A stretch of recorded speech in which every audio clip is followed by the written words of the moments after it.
So moving on to example 2. Example 2 is very similar to letters A and B that we did in example 1.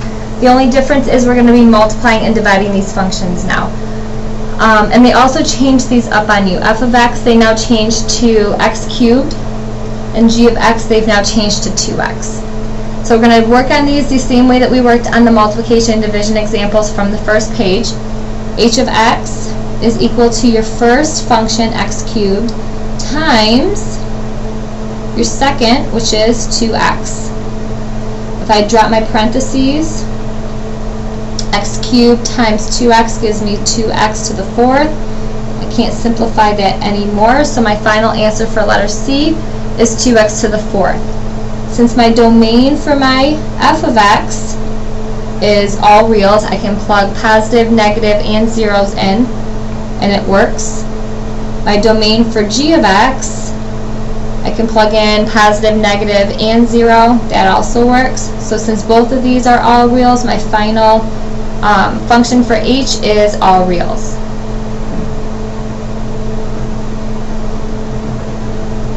In letter D, we have division.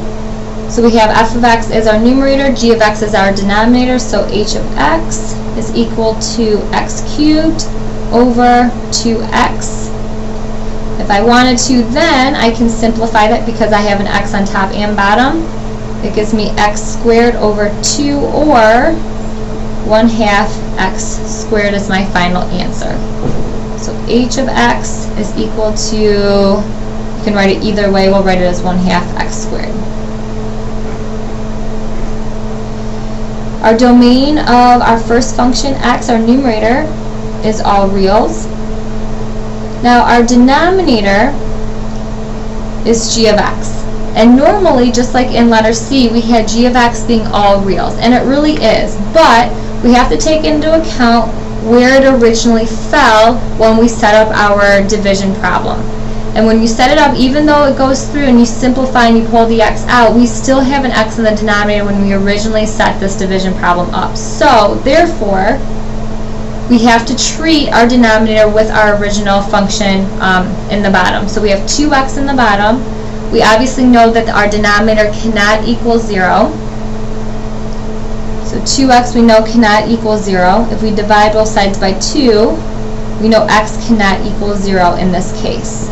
Because if I plug 0 in, 2 times 0 is 0, it would make this entire division problem undefined. So, even though it simplifies out, this is our final answer for our new function, but because our g of x had restrictions, we know that it cannot equal 0. So all reals except, and this is the way you can kind of write it too, all reals except 0. That's what this represents. Therefore, our domain for our new function h is all reals except when x equals 0. Or you can also write that as x cannot equal 0. They both represent the same meaning. Okay, so I want you to take a couple minutes, work on now you tries numbers 1 and 2 at the bottom of this page. We'll check them together in class the next time we meet. In the next video, we'll start up with the composition of functions.